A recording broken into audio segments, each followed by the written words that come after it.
하나님 말씀 함께 보겠습니다. 요한복음 14장의 말씀을 보겠습니다. 1절에서 6절까지 말씀 같이 보도록 하겠습니다. 요한복음 14장 1절에서 6절입니다. 제가 먼저 1절을 읽도록 하겠습니다. 너희는 마음에 근심하지 말라. 하나님을 믿으니 또 나를 믿으라.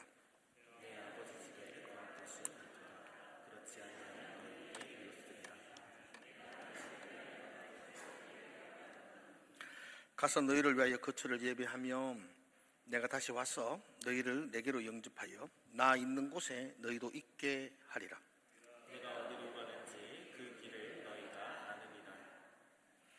도마가 이르되 주여 주께서 어디로 가시는지 우리가 알지 못하거늘 그 길을 어찌 알겠사옵나이까.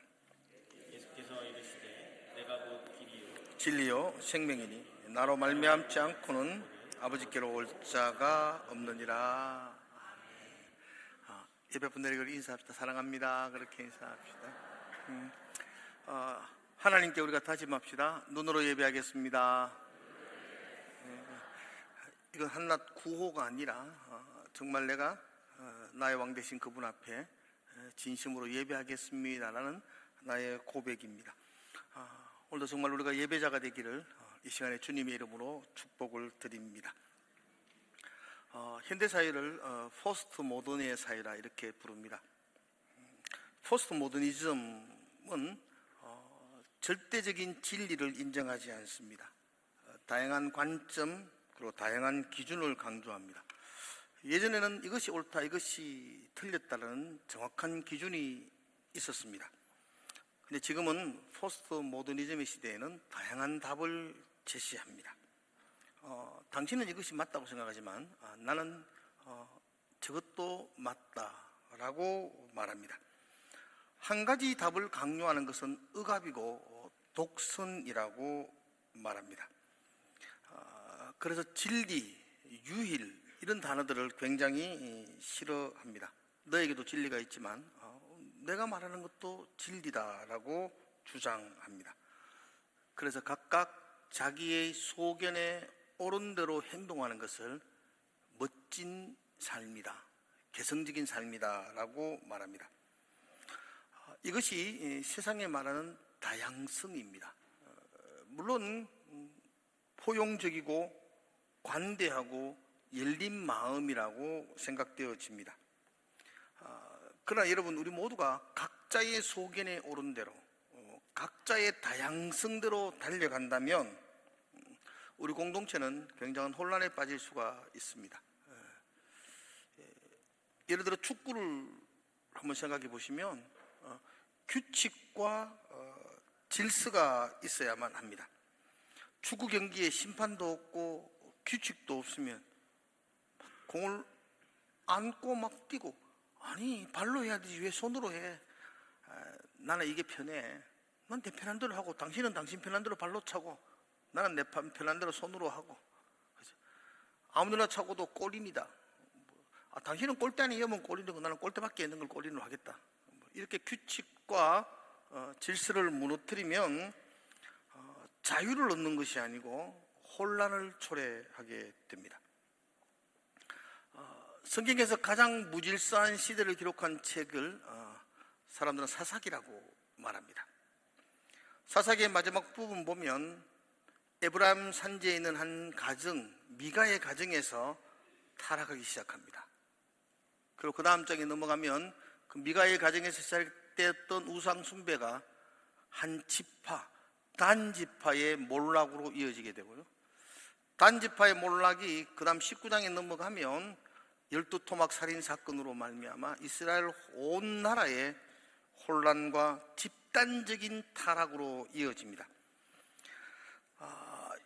이러한 비참한 사사기에 대하여 마지막 결론적으로 왜 이렇게 되었느냐라고 말할 때 사사기의 저자는 21장 25절에서 이렇게 이야기합니다. 그때에 이스라엘에 왕이 없으므로. 여기서 왕이 없다는 말은 규칙과 질서와 기준이 없으므로, 그때 이스라엘에 왕이 없으므로 사람이 각각 자기의 소견에 옳은 대로 행했기 때문이라고 사사기는 결론을 맺고 있습니다. 여러분, 규칙과 기준이 없으면 자유를 얻는 것이 아니고 혼란을 초래합니다. 한번 따라해 볼까요? 규칙과 기준이 없으면 자유를 얻는 것이 아니라 혼란을 초래합니다. 자, 오늘 설교 제목을 다양함과 유일함 이렇게 정했습니다. 세상은 다양함을 추구합니다. 그래서 이것이 절대적이야, 이것이 유일해 라고 말하면 독선이라고 비난합니다. 그러나 우리는 그런 비난받은 가운데에도 불구하고 우리는 여전히 유일함을 고집합니다. 우리는 그리스도 예수만이 유일하다고 말합니다. 세상이 다양함을 향해 달려가지만 우리는 유일함을 고집합니다. 사람들이 꼰대라 그러고 꽉 막힌 사람이라 그럴지라도 우리는 그 길을 포기할 수 없습니다. 제가 말하는 이 다양함과 유일함에 대한 이야기는 물론 우리는 성품도 유연해야 되고 다양한 생각도 수용해야 됩니다. 제가 독선적이다, 유일하다고 말하는 것은 진리에 대함입니다. 나를 구원하신 그 방법에 대한 이야기입니다. 그 진리, 그 방법은 독선적이어야만 합니다. 유일할 수밖에 없습니다. 세상의 진리도 마찬가지입니다. 태양이 동쪽에서 떠서 서쪽으로 지어야 되지, 태양이 오늘은 동쪽에서 뜨고 내일은 서쪽에서 뜨고 이렇게 다양하게 뜨면은 그건 진리라고 말할 수가 없습니다. 진리는 상황과 형편에 따라서 진리는 변하는 것이 아닙니다. 이 다양함에 대해서 종교적인 분야에도 오래전부터 굉장히 심각한 이야기들이 많이 논의됩니다. 그 중에 특별한 것이 종교다원주의라고 이야기합니다. 들어보셨습니까? 종교다원주의. 종교다원주의는 간단하게 말하면 이렇습니다.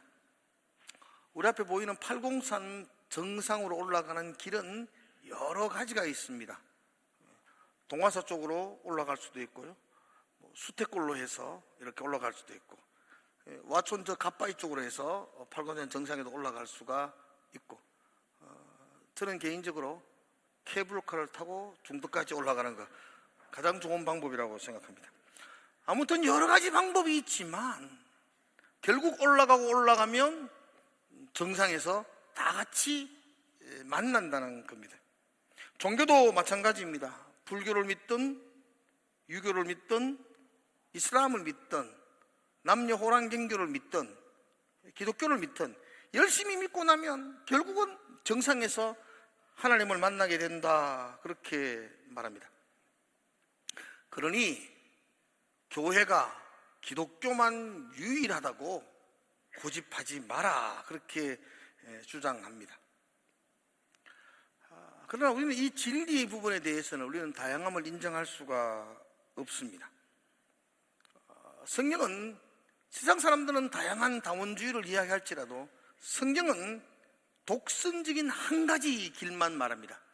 내가 곧 길이고 진리고 생명이라고 말합니다. 그러므로 여러분들은 이제 여러분 스스로 여러분의 생각과 가치관, 우리가 지금 세계관을 이야기하니까 그 세계관이 나의 관점이거든요. 나의 가치관, 나의 마음을 결정하셔야 됩니다. 세상이 말하는 다양함을 따라갈 것인지, 아니면 독선적인 유일한 예수 그리스도만이 구원의 길이라고 믿고 따라갈 것인지, 그 다양한 길들 속에서 자유가 있다고 생각할 것인지, 아니면 독선적인 예수 그리스도 안에서만 세상에 줄 수 없고 알 수 없는 평안이 있다고 인정할 것인지, 여러분 스스로가 다양함을 추구할 것인지 유일함을 따라갈 것인지를 여러분의 생각과 가치관을 결정하셔야만 합니다. 오늘 요한복음 14장을 읽었습니다. 1절은 이렇게 시작합니다. 너희는 마음에 근심하지 말라. 하나님을 믿으니 또 나를 믿으라. 요한복음 14장은 예수님의 마지막 설교입니다. 예루살렘을 입성하셨고 최후의 만찬을 하신 예수님이 이제 겟세마네 동산에서 로마의 병제들에게 사로잡히기 전날 밤 제자들에게 설교하셨던 구절들을 기록해 놓은 것이 요한복음 13장, 14장, 15장 계속 이어지고 있습니다. 예수님은 마지막 설교를 하면서 제자들에게 오늘 14장 1절에서는 너희는 근심하지 마라, 너 마음에 염려하지 마라 라고 말씀합니다. 이것은 제자들이 지금 깊은 혼란과 걱정과 염려 가운데 빠져 있다는 것입니다. 제자들이 왜 지금 혼란 가운데 있을까요? 제자들은 왜 근심 가운데 있을까요? 요한복음 12장에서 예수님은 예루살렘 도성에 나귀를 타고 입성을 하십니다. 우리가 알다시피 예수님이 예루살렘 도시로 들어오실 때에 수많은 유월절을 지키기 위해서 모여들었던 수많은 군중들이 예수님을 대대적으로 환영을 합니다. 자신의 겉옷을 벗어서 예수님의 가시는 길을 이렇게 깔아드립니다. 여러분, 우리 겉옷 벗어가 깔아드리는 거 이거 굉장한 환영입니다. 그들은 종려나무 가지를 흔들며 호산나 호산나 이스라엘의 왕이여, 가장 높은 곳에서 호산나더라. 호산나는 말은 우리를 구원하소서거든요. 로마의 압제와 로마의 핍박에서 우리를 구원해 주십시오. 우린 지금 죽을 지경입니다. 우리를 구원하신 유일한 왕은 당신이십니다. 아주 극렬한 환영을 합니다. 여러분, 예수님이 환영받으실 때의 그 모습을 옆에서 지켜보고 있던 제자들의 마음은 어떨까요? 얼마나 감격적일까요? 예수님 한 번도 이렇게 대대적인 환영을 받은 적이 없잖아요. 얼마 전까지만 해도 사람들은 예수님을 돌로 쳐서 죽이려고까지도 했다고요. 그런데 지금 예수님이 이스라엘 왕으로 인정을 받고 있습니다. 그동안 제자들은 수많은 고생을 했습니다. 예수님은 이렇게 말했죠. 인자는 머리 둘 곳이 없다. 선생님이 머리 둘 곳이 없는 그런 초라한 삶을 살았는데 제자들은 오죽하겠습니까? 그들은 모든 걸 버렸습니다. 생업을 버렸고 가족도 포기하고 예수님을 따라다녔습니다. 온갖 멸시와 조롱도 받으며 온갖 위험을 겪으면서 3년이 넘도록 지금까지 예수님을 따라왔더랬습니다. 이제 드디어 예수님이 이스라엘 왕으로 등극을 하십니다. 이제 많은 사람들이 예수님을 인정하기 시작합니다. 호산나 호산나. 그들은 환영하며 고함을 치고 있습니다. 그동안 그들이 겪었던 고생, 고통이 주마등처럼 스쳐 지나갑니다. 이제는 고생 끝났다. 이제는 영광스러운 길만 남았다. 이제 됐다. 이 제자들의 마음입니다. 그런데 그날 밤에 예수님이 제자들을 불러놓고 예수님이 하신 말씀이 인자가 나무에 들려야 하리라, 그렇게 말씀합니다. 우리는 인자가 나무에 들린다. 왜 들리지?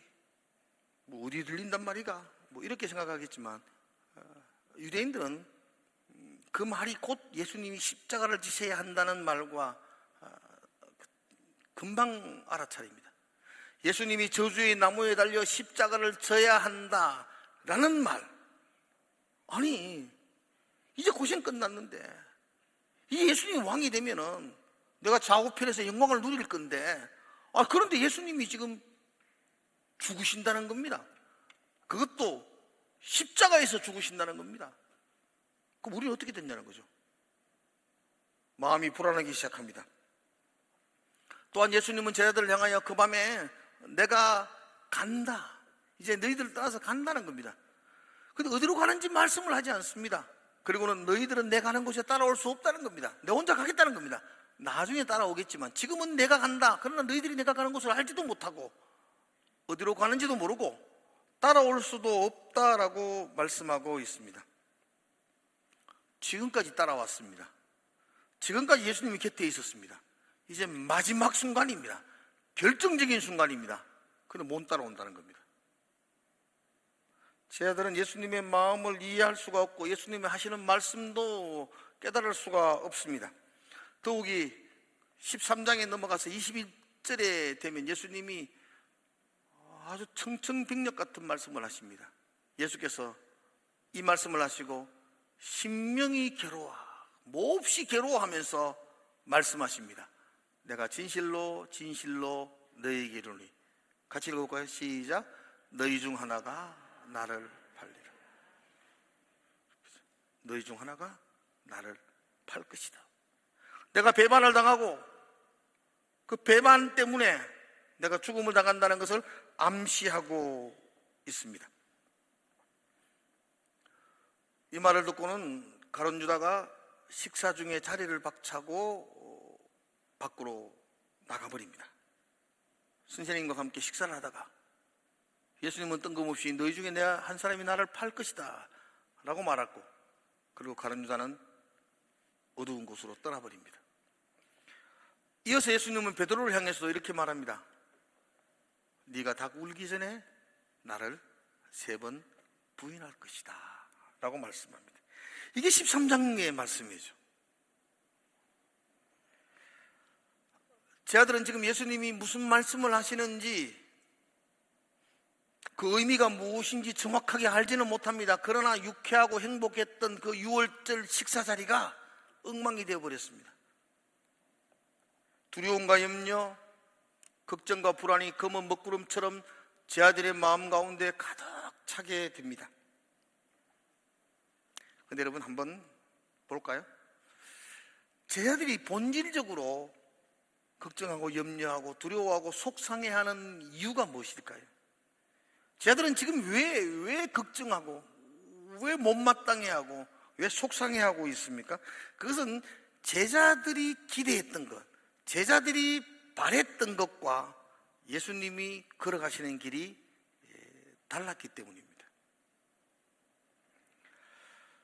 제자들의 기대는 로마가 무너지는 것이었습니다.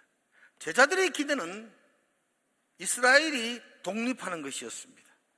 제자들의 기대는 예수님이 이스라엘의 왕이 되시는 것이었습니다. 제자들의 기대는 자신도 예수님의 옆에서 좌우편에서 영광을 누리는 것이었습니다. 그런데 예수님이 말씀하시는 것은 십자가의 길이었습니다. 저주의 나무에 달리시는 것이었습니다. 이스라엘 왕이 십자가를 지신다, 제자들은 상상도 할 수 없었습니다. 제자들의 기대와 바람이 물구처럼 사라지고 있는 겁니다. 그래서 제자들은 근심을 하고 있습니다. 자신의 바람이 무너지는 그 잿더미 위에서 두려움과 근심 가운데 있는 제자들을 향하여 예수님은 이렇게 말씀합니다. 너희는 마음에 근심하지 말라, 그렇게 말합니다.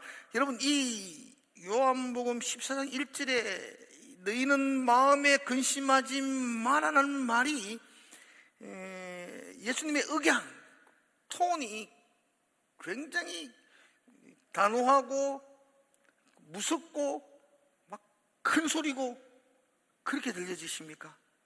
저는 가만히 보니까 예수님이 아주 가슴절절하게 말씀하시는 것 같아요. 너 걱정하지 마, 너 염려하지 마, 너희들 근심하지 마. 그리고 뭐라고 말하죠? 나를 믿어, 내 믿어라. 누가 막 걱정할 때 그런 말 하잖아요. 내 못 믿나? 날 믿어라, 걱정하지 마라. 그렇게 말하는 것처럼 예수님이 지금 제자들에게 그들이 고민과 걱정과 불안 가운데 있는 걸 아시고, 너 걱정하지 마, 내 믿어. 너 지금 네가 가는 길, 너희들이 생각하는 방향, 네 인생에 대하여 염려하고 걱정하고 있는 건 내가 알아. 근데 염려하지 마라, 나를 믿어라, 나를 믿어라. 여러분, 제자들의 염려와 제자들의 불안의 원인은 자기 기대, 자기 생각, 자기 바람 때문이었습니다. 그런데 여러분, 그건 진리가 아닙니다. 진리는 내 생각과 내 바람에서 나오는 것 아닙니다. 자기 바람, 자기 생각을 고집할 때에 내 마음에 찾아오는 것이 염려와 근심입니다. 진리는, 평안은 하나님을 믿는 겁니다. 이해되지 아니하고 해석되지 아니하고 여전히 두려운 문제들이 내 삶 속에 겹겹하게 있지만 하나님 믿는 겁니다. 나를 믿어라, 나를 믿어라. 그러면 그 두려움의 마음이 평안의 마음으로 바뀐다는 겁니다. 하나님, 내 생각은 이게 맞는데요, 하나님, 내 생각은 이게 진리인데요, 하나님 내 생각은 이렇게 해야 되는데요 라고 고집하는 것은 그걸 가리켜서 선악과입니다. 선악과. 선과 악을 내가 판단하고 내가 기준으로 세우는 것이 선악과입니다. 무엇이 선인지 무엇이 악인지는 하나님이 결정합니다. 하나님이 선이라고 하면 그것은 선인 줄로 믿습니다. 불만이시죠? 내가 판단해서 선이라고 결정해야 되는데 그게 선악과라니까요. 하나님이 선하다고 말하면 내가 이해되지 아니하고 내가 해석되지 아니하도 그것은 선함인 줄로 믿습니다. 아멘 하셔야 돼요. 여전히 선악과를 먹는 아담의 후예로 살아가실 겁니까? 하나님이 선하다고 하면 선한 줄로 믿습니다. 하나님이 악하다고 하면 악한 줄로 믿습니다. 그래서 우리는 하나님은 늘 옳습니다. 그렇게 고백하는 거죠. 내 판단과 내 주장과 내 생각이 옳은 게 아니고 하나님이 늘 옳습니다. 내 판단과 내 생각이 옳다고 생각하면 근심하고 염려하지 않을 수가 없습니다. 그런데 하나님이 옳다고 생각하면 평안을 누릴 수가 있습니다. 그래서 하나님이 예수님 말씀하죠. 너희는 근심하지 마라. 나를 믿어라. 하나님을 믿는 것처럼 나를 믿어라. 여러분, 근심은 내 생각에 불을 켤 때에 일어납니다. 그러나 평안은 하나님의 진리를 믿을 때에 찾아옵니다. 여러분이 옳은 대로 행동할 때에 그 다양함 속에 살아갈 때 우리는 절대로 평안을 누릴 수가 없습니다. 하나님의 진리 가운데 붙잡힐 때에 그때 우리는 참다운 평안을 얻을 수가 있습니다. 지금도 성경은 우리에게 동일하게 말씀합니다. 너희는 마음에 근심하지 마라. 하나님을 믿으니 나를 믿어라. 그렇게 말씀하고 있습니다. 나를 믿으라고 말할 때에는 하나님에게는 계획이 있다는 겁니다. 나를 믿으라고 말할 때는 대책이 있습니다. 한번 따라해 봅시다. 예수님에게는 대책이 있습니다. 길이 있다고 말하는 거죠. 2절에 말씀합니다. 오늘은 제가 주제 설교를 하고 있으니까 본문을 정확하게 다 상세하게 해석을 하지 못하고 있는 점 양해를 해 주시기 바랍니다. 너희는 나를 믿으라 하시면서 2절은 이렇게 말하죠. 내 아버지 집에 거할 곳이 많다. 내 아버지 집이 있다. 우리는 길을 잃고 방황하는 사람이 아니라 내 아버지 집이 있다. 거기는 거할 곳이 많다. 3절에 가서는 이렇게 말합니다. 내가 그곳에 처소를 예비하고 놓으면 너희를 나 있는 곳으로 인도하겠다. 내가 너희를 인도하겠다. 그러니 근심하지 마라. 염려하지 마라. 내가 너를 인도한다. 네 인생을 내가 인도하겠다라고 약속해주고 있습니다. 그리고 예수님은 마침내 위대한 선언을 하십니다. 그 6절입니다. 6절은 같이 한번 읽어보겠습니다. 6절 한번 같이 한번 읽어볼까요? 우리가 너무 많이 알고 있는 말씀, 외우는 말씀이죠. 한번 읽어봅시다. 시작.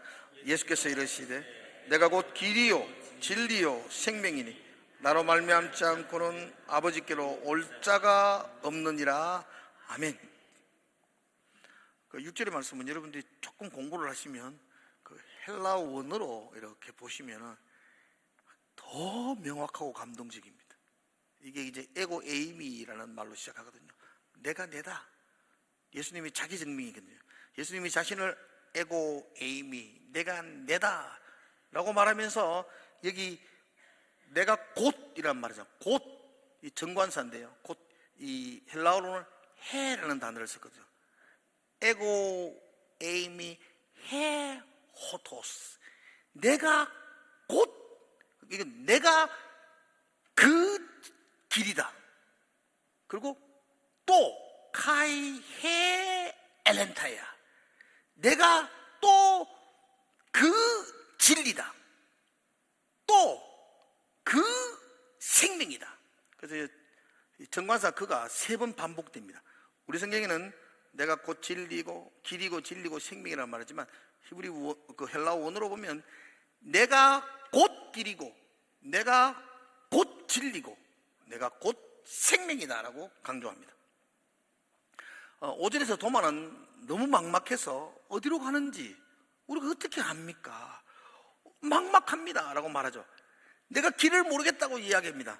어디로 가야 될 길을 잃어버렸다고 말합니다. 그때 예수님은 그 도마와 우리를 향하여 내가 곧 길이다, 유일한 길이다, 오직 한 길이다, 내가 곧 진리다, 내가 곧 생명이다 라고 반복해서 선언합니다. 여러분, 우리가 믿는 기독교는요, 우리의 노력, 우리의 예심, 우리의 열정, 우리의 헌신을 통해서 진리되는 참길을 부단히 찾아가는 신앙이 아닙니다. 여러분은 그 진리를 찾아갈 만한 능력이 없다는 걸 인정하셔야 돼요. 우리가 믿는 신앙은 그 길 대신 그 예수 그리스도께서 내게 찾아오신 종교입니다.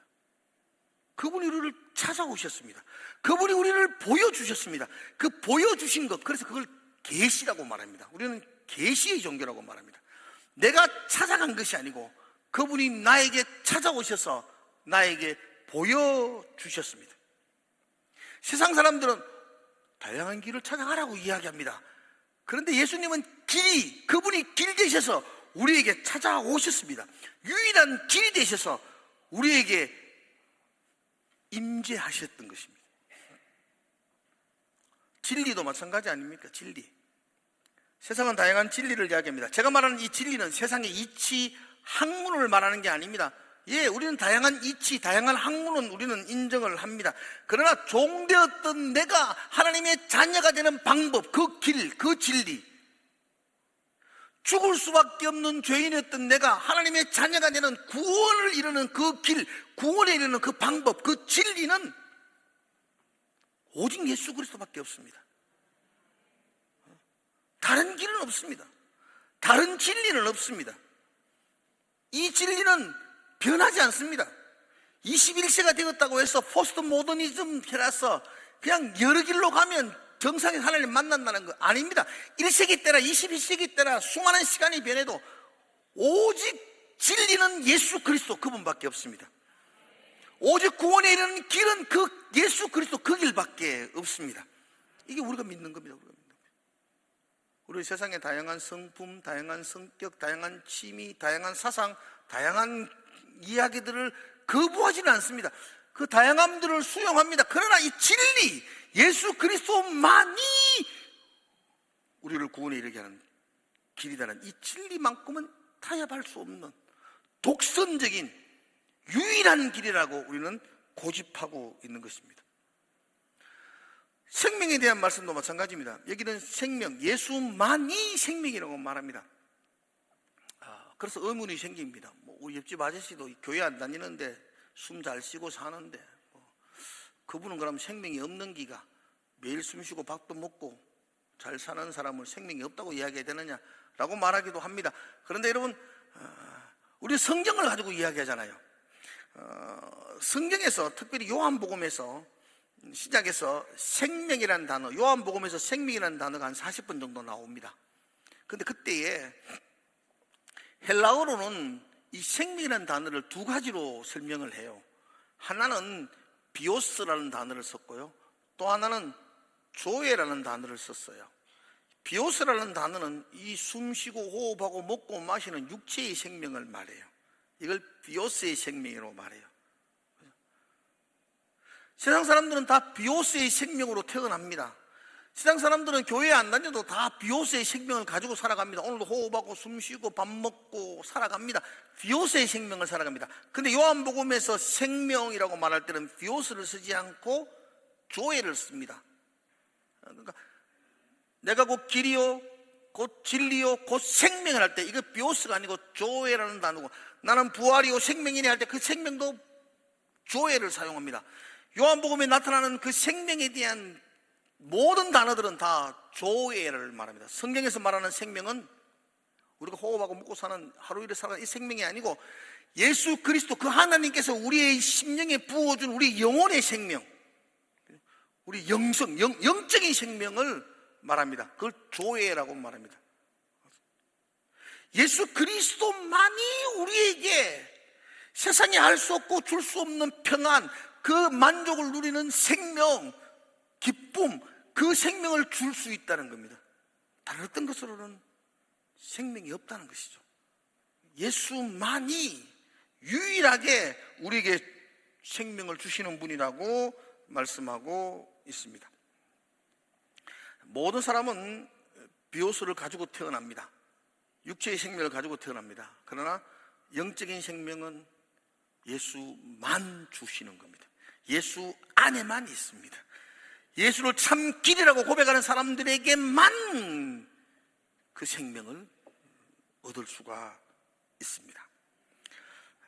그래서 예수님 그분만이 참 길이요, 그분만이 유일한 진리고 그분만이 온전한 생명이라고 성경은 말씀하고 있습니다. 여러분, 어쩌면 오늘 그리고 다음 주일도 마찬가지겠지만 우리의 가치관, 우리의 관점을 이렇게 막 흔드는 설교이기 때문에 굉장히 어렵습니다. 오늘도 오전 예배 일부 예배 마치고 나니까 그 짧은 시간에 고등부 학생이 찾아와가지고 내가 아는 진리는 이런 건데 목사님은 지금 이렇게 말씀하신다고. 굉장한 거잖아요. 굉장한 거잖아요. 그래서 한참을 이야기하다가 오늘 좀 늦게 올라왔습니다.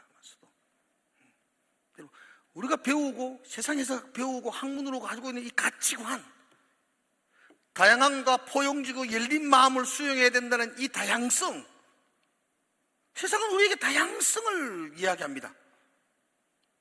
우리는 그럼에도 불구하고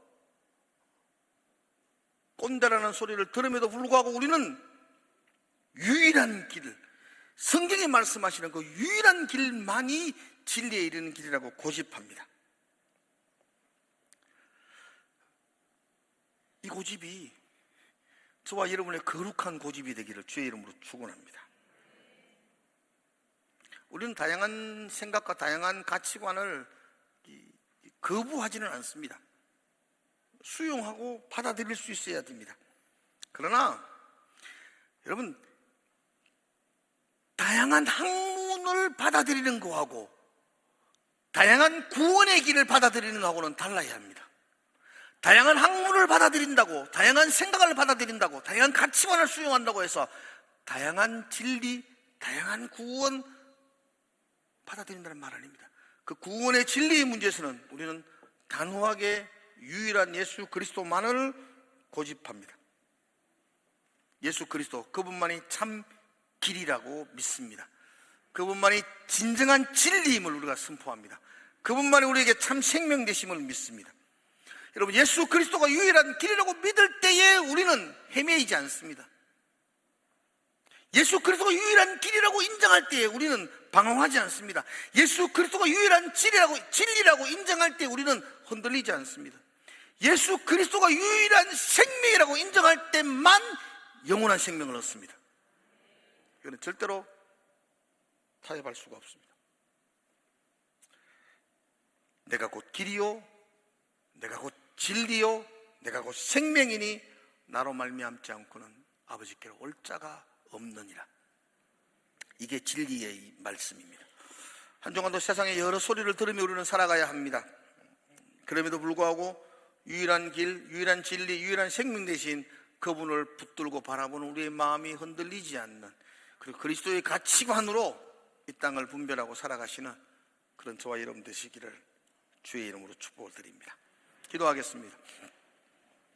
하나님, 우리를 깨닫게 해주시고 우리를 올바르게 인도해 주시고 유일한 길, 유일한 진리, 유일한 생명 되신 그분을 붙들고 의지하며 바라보는 우리의 시야가 흐려지지 않도록 성령께서 인도하여 주시옵소서. 예수님 이름으로 기도드리옵나이다.